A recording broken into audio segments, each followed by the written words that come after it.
Welcome, Hannah. Thank you for having me. Really looking forward to talking to you today. We were just talking about your personal story and your background and how that influenced what you do today. So I think before we get into gut health and probiotics and all of that, I would love for you to tell the audience about your own journey with health and how you kind of went from being healthy to being essentially bedridden overnight. Yeah. So, you just mentioned it. I was living in New York City out of college, working in business consulting, kind of just living the life in my early 20s.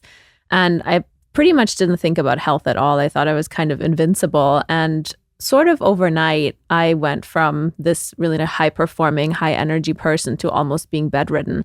And it took a little while to figure out what was going on.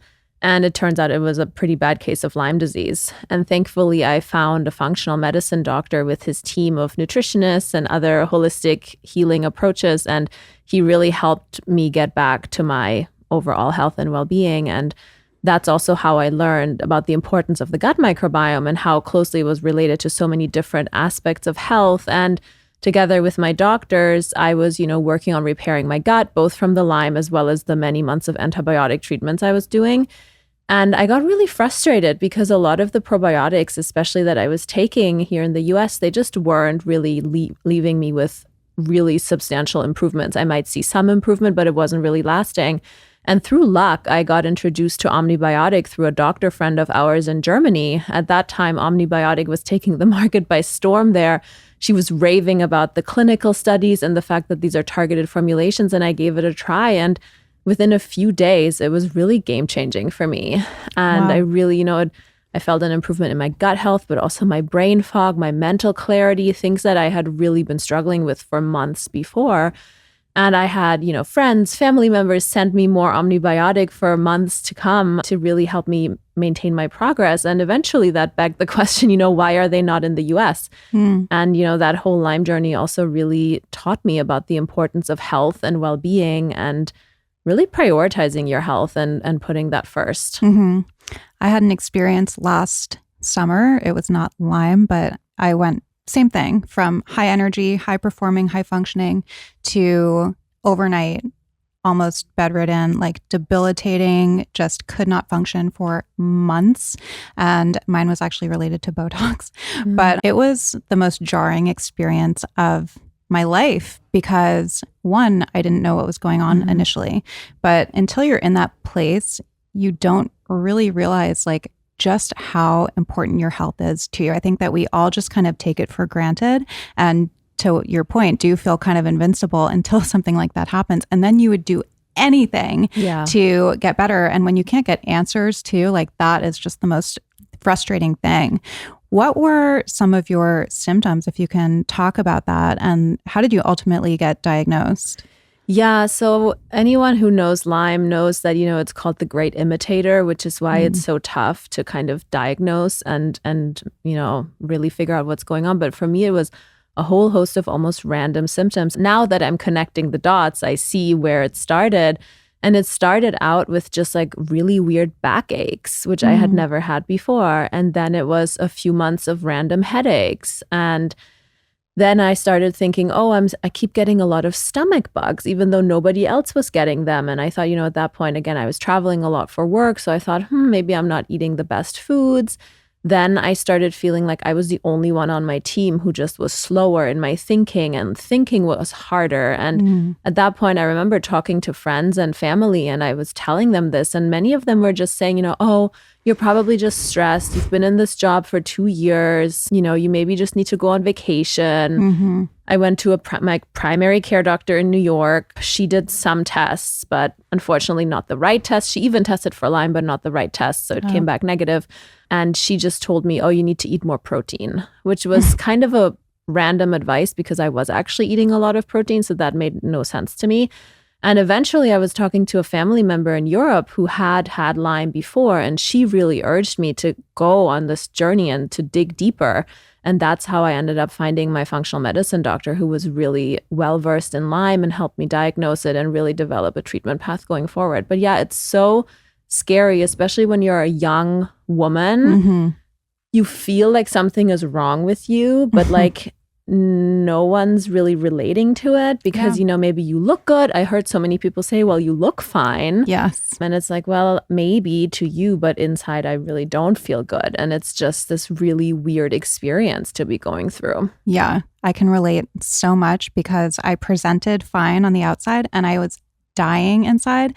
And I think a lot of the symptoms of Lyme, this brain fog and aches and pains and just feeling off are consistent with what I had too. And there are these invisible symptoms. Yeah. So I was going to doctor after doctor after doctor saying, I have vertigo. I was totally fine one day. The next day, I feel like I'm spinning. I have brain fog. I can't think. I can't process things.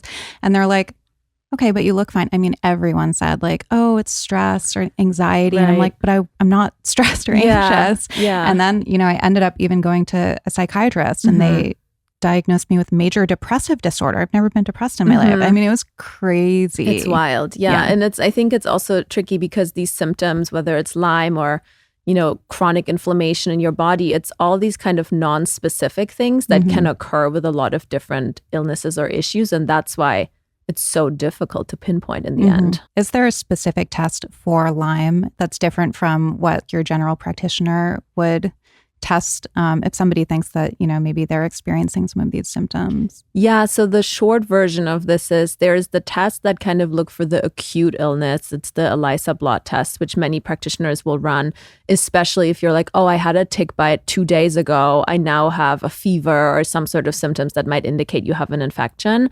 The problem with that is it often doesn't detect if it is an infection that occurred a longer time ago.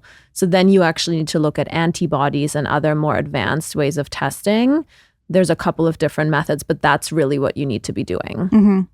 Okay, so you started on this healing protocol and you said that you started doing the Omni-Biotic and you started feeling better instantly. So how did that integrate with the rest of your protocol? Was it before? Was it congruent? Did you start doing it after when you were already starting to feel a little bit better? How did that come into play? Yeah. So I think, first of all, for me, my healing journey from Lyme was really almost like a year-long journey. I would say from, initially it started out with really antibiotics and trying to kill the Lyme. And then it really was a process of repairing the damage from the Lyme, but also from the antibiotics.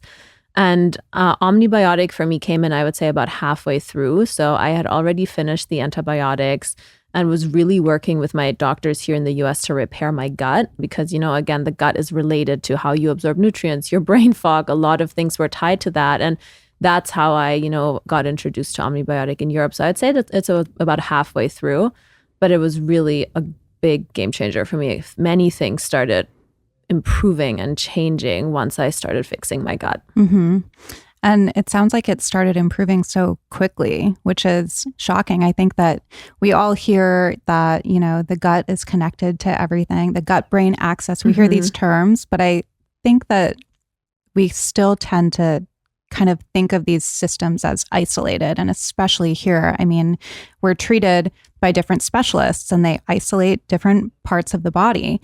And, we know now that the gut influences, like you're saying, our brain, our sleep, our mood, everything. So could you talk a little bit about how the gut influences those different systems? Sure. So, as you said, it's connected to so many different things in the body. So one of the first things I always think about is if your gut is inflamed and your gut bacteria are out of balance, most likely your nutrients aren't even getting absorbed properly. So you can eat as clean as you want. You can take the best supplements, but they're not really getting into your body. And many people, you see that when their gut is in imbalance, they have leaky gut, their nutrient absorption, they're basically nutrient deficient. So that's kind of the most closely related to your gut health and digestion. But then, 70 to 80% of the body's immune cells are actually located in the gut. So again, if your gut is out of balance, if you have dysbiosis or leaky gut inflammation, that directly impacts your immune system. And it either makes you very susceptible to illnesses, or it can also upregulate into your immune system into overdrive, which can basically lead to, allergies and other kind of autoimmune conditions. And then you mentioned that the gut-brain axis, a huge connection between the gut and the brain. Our gut bacteria help produce 90% of our happiness hormone, serotonin. as well as other neurotransmitters, hormones, metabolites. So without these gut bacteria, our brain isn't even getting the messenger signals that it needs to function properly. And then, the last thing I'll name is, which I think is such a cool connection to the gut-liver connection. So, the liver filters everything we're getting from our intestines. And if there is too many toxins leaking from our intestines into the bloodstream, leading to the liver gets overburdened. And that also impacts our detoxification, our metabolism, and then of course that impacts your energy and how you feel overall. Mm-hmm. Yeah, I think that when people think about having, gut issues, they think of, digestive issues, maybe bloating, gas, constipation, diarrhea, things like that. But I know from personal experience too that you can actually, have good digestion and have these other symptoms. I had really bad gut issues years ago. And, my main symptoms were problems with my skin, problems with my sleep, anxiety. So there are these, other symptoms that you may not associate immediately with gut health. But to your point, they are super influenced by what's happening. Yeah, they actually say the skin is the external mirror of the gut, which I think is such an incredible saying. And it's so true. Yeah. Yeah. I remember thinking at that time that my skin was flaring up because of my hormones, which could have been true. But the person that I worked with said, well, we can't treat your hormones without treating your gut. That's again, true. To what you were saying. Like you have to start there because you can't just, it's like a downstream kind of thing. It's all related. Mm-hmm. And then how do things like stress, lifestyle, different things that we encounter, environmental toxins, foods, how does that all impact the gut? Because we're talking about how the gut impacts other systems of the body, but how is, the bacteria influenced by our lives? Yeah, this is a great question. And I wish more people were thinking about it. So if you think about it, your gut bacteria, they're living beings. They are living within us. And they are impacted very strongly by things, like the environmental toxins we take in, overly processed foods, medications, especially antibiotics. They kill our good gut bacteria. Even stress, we know, has a very depleting impact on our gut microbiome. So really, if you look at this modern lifestyle, this modern world we live in, it's very destructive to our gut microbiome. And unfortunately, Western medicine is kind of neglecting the role of the gut in many things. Mm-hmm. Yeah, I feel like this may be kind of a tangent. I feel like they neglect it, but haven't there been a lot of studies around like fecal transplants and just how profoundly impactful that can be for certain conditions? Yeah, it's becoming more of a conversation, although I think the thing that is still a little bit disappointing in that is a fecal transplant is really expensive. And it's also, for certain conditions helpful, but can also have strong side effects or risks that you need to consider. Whereas, what are things kind of you can do in your day-to-day living to hopefully not even ever get you to a place where you might have to consider these more drastic interventions. Yeah, I think that our healthcare as a whole is very reactive and not proactive and not really preventative. So, the burden is on us to make sure that we're taking these measures so that we're, not getting sick and having to enter that whole system. Yeah, for sure. So who should be taking a probiotic? Should everybody be taking one? So my opinion, and I think many healthcare practitioners would agree with this, is if we lived in a world where we're not exposed to all these daily stressors, if we were still farming our own food, living on a farm somewhere with no stress, meditating daily, like in the sunlight, just living this perfect low stress connection with nature life, our gut would probably be okay. But that's not the reality for most of us. Many of us are exposed to the environmental toxins, to overly processed foods, eating more sugar than we should, maybe having an occasional drink, things that we just do on a day-to-day basis. And so in that situation, many people benefit from incorporating a probiotic in their daily routine. I'm curious the difference in the approach to gut health between like Europe and the United States, because I know that, especially here in LA, we have this culture that's like free of everything, gluten-free, sugar-free, which is great.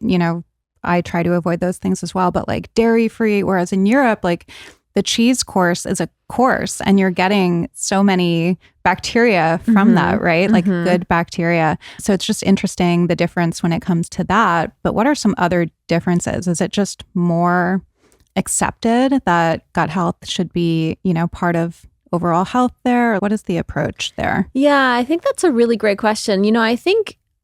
I mean, a little bit generalizing here, but, I do think in a lot of Europe, there's still more focus on eating these like farmers market foods, really fresh, kind of not transported from too far. And I think that is a lower kind of toxic stress on the gut microbiome as well. So I think part is just in the lifestyle, but also, in Europe right now, when you get prescribed an antibiotic, many doctors will prescribe a probiotic with it. And many times this is especially Omnibiotic AB10. So it is kind of a lot more ingrained even in the day-to-day practice of many doctors to say, oh, you're taking an antibiotic, you need to support your gut microbiome through a probiotic. Let's talk about Omnibiotic. Yeah. So how did Omnibiotic come to be? And then can you talk about how you became part of this? Because you were largely responsible for getting this in the United States, right? Yeah. So Omnibiotic was founded in Europe almost 30 years ago by this woman called Anita Frauwallner. She's still the CEO of the headquarters in Europe.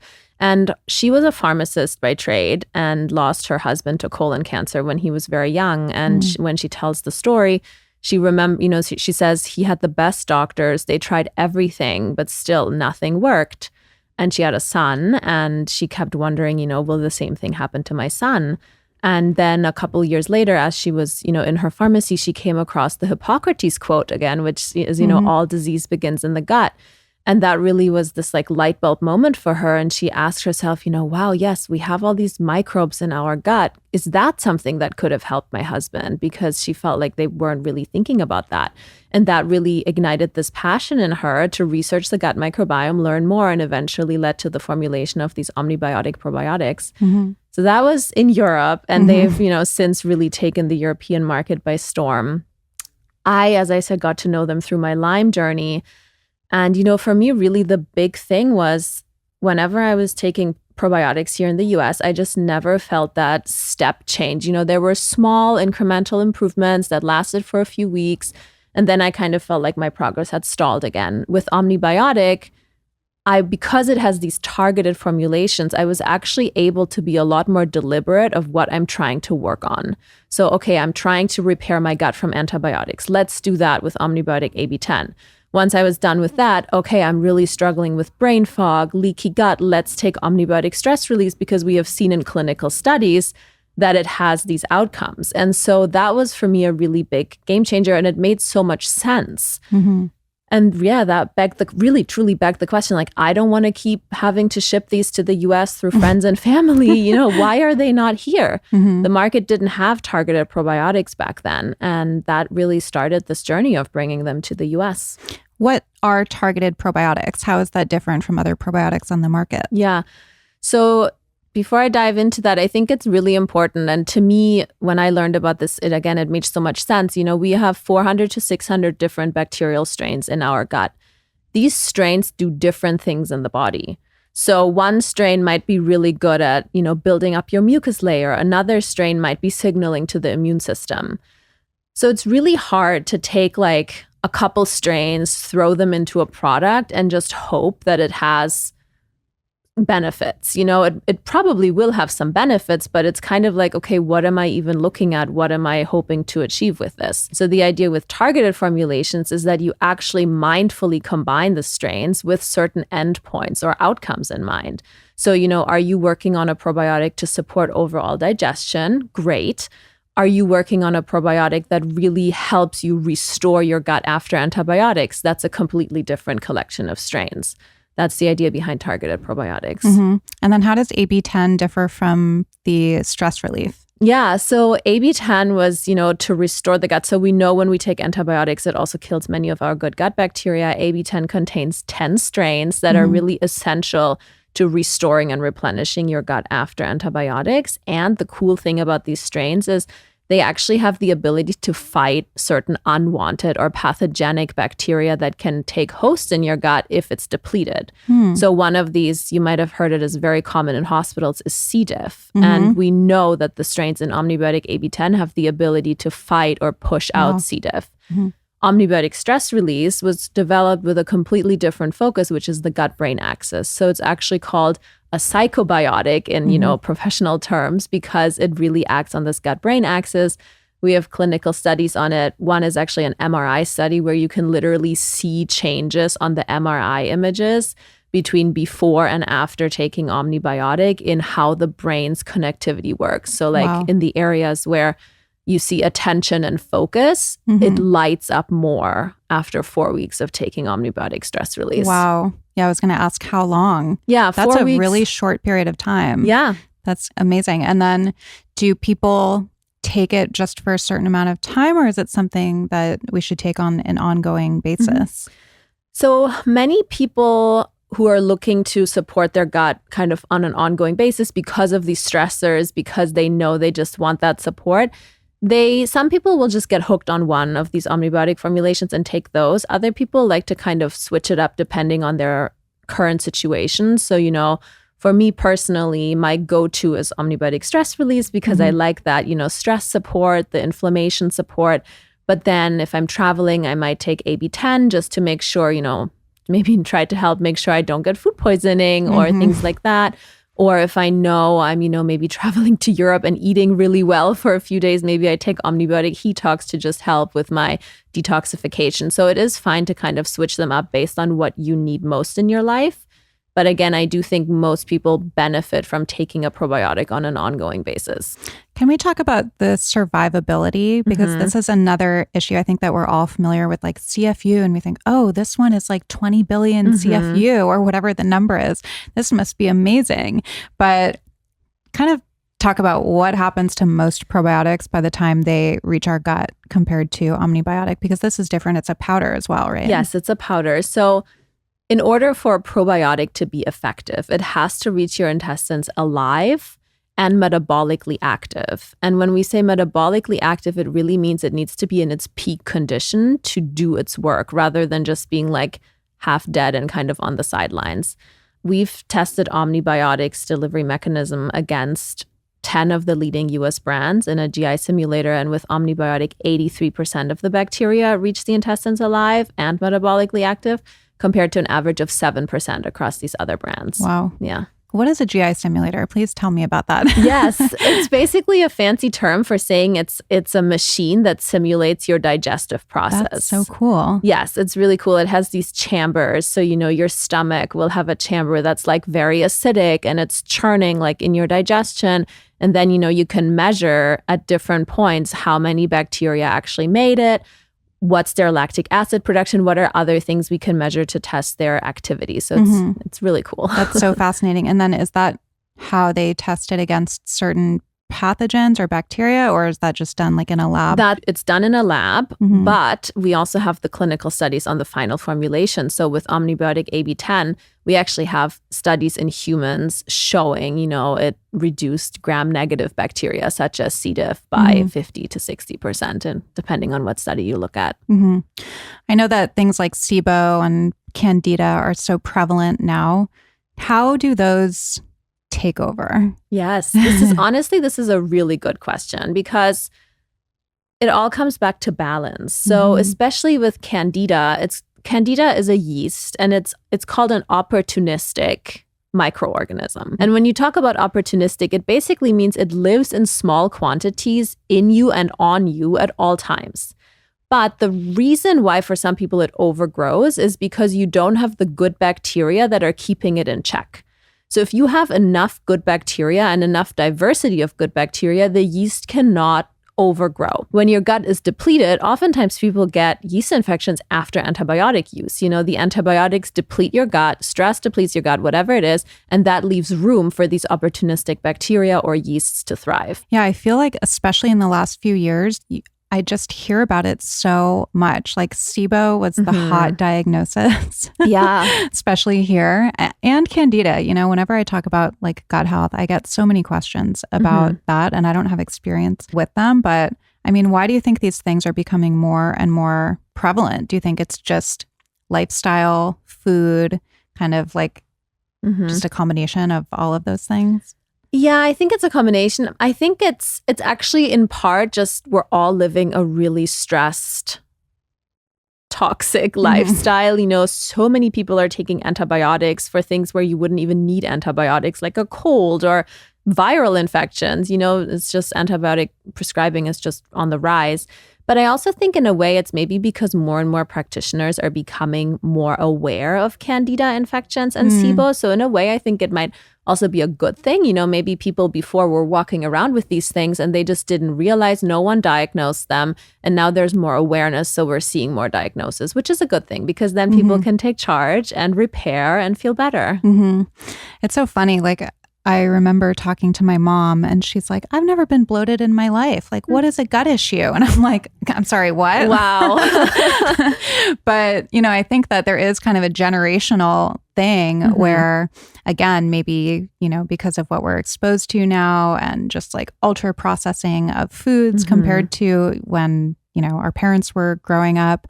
And then to your point, maybe just more awareness that, you know, these things are happening. And I think that so many of us are just so aware of what's happening in our bodies as well and health conscious that, but it's just so funny. I'm like, well, that's nice. That's Must amazing. be nice. Yeah.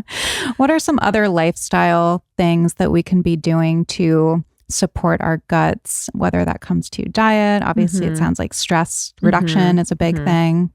Yeah, I would say, you know, nourishing your body and your gut with good foods, especially fiber. Fiber is so important. It's the food for our gut bacteria. So if you're deficient in fiber, your good gut bacteria just don't have enough food. I'd say a close second is hydration. Because, you know, your gut and your digestion needs water to actually move things through your digestive tract. So anyone who's dehydrated often deals with constipation. It's just a sign that your whole body is dried out. And then, stress for sure. It depletes our gut microbiome. It increases oxidative stress, which is inflammation. So that's a whole vicious cycle starting right there.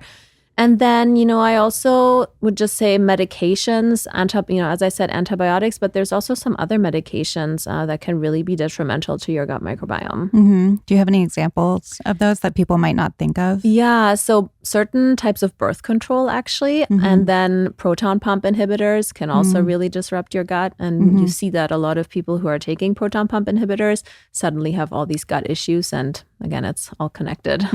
Interesting.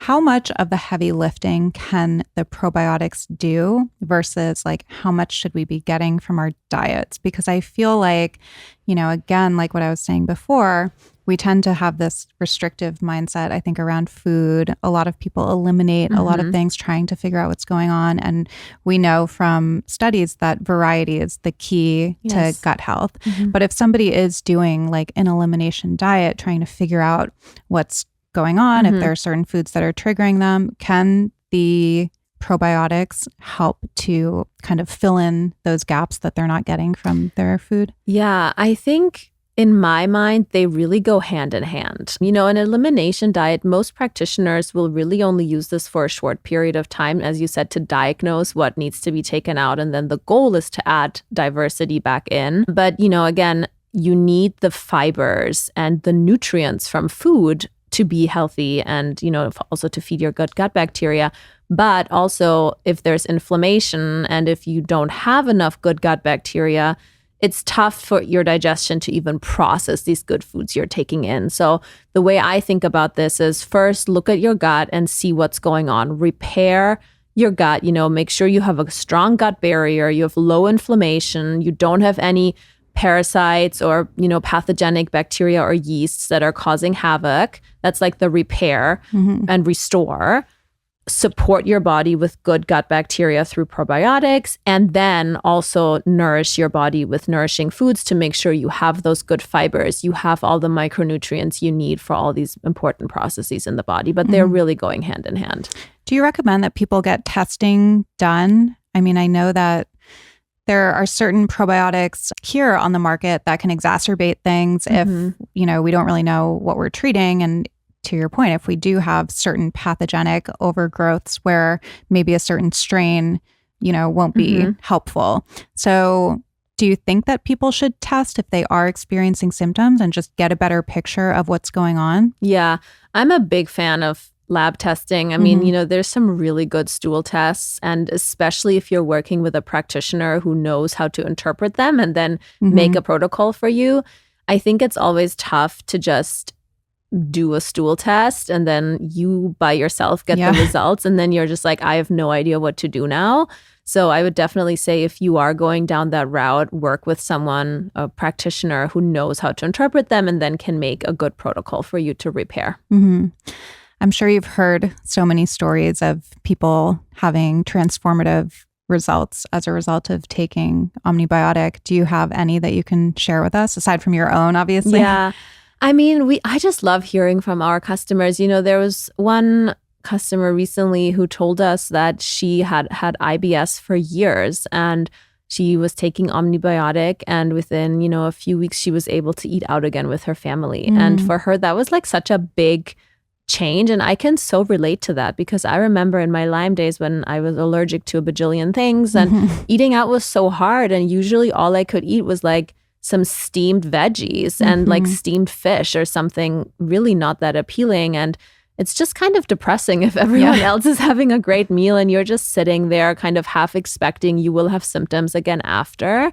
And so, stories like this, we also hear from several people who are taking Omnibiotic Detox, our gut liver axis formulation, that they've had huge improvement in their, liver markers on lab work, in their triglyceride levels, in their insulin levels. I mean, there's real lab data that people are tracking and seeing big improvements on with taking Omnibiotic. And that's always amazing to see. How do people know where to start? Because I'm listening to this and I'm like, I want all of them. I want the mental health. I want the AB10 and I want the detox. And I'm like, if something's good, I'm going to like overdo it. So where should people start? Do they just kind of analyze what are their symptoms? Like, oh, I'm experiencing more brain fog. I'm going to try this one first. Or I feel like I'm having issues with detox. Like, how do people know which one they should start with? This is a great question. So a couple of pathways. So the first is I always say, ask yourself exactly like, what are you looking to optimize? And if there's multiple things you're looking to optimize, I would always say start with like restoring your gut, maybe through like a month of AB10, and then go to your brain fog or your gut liver support.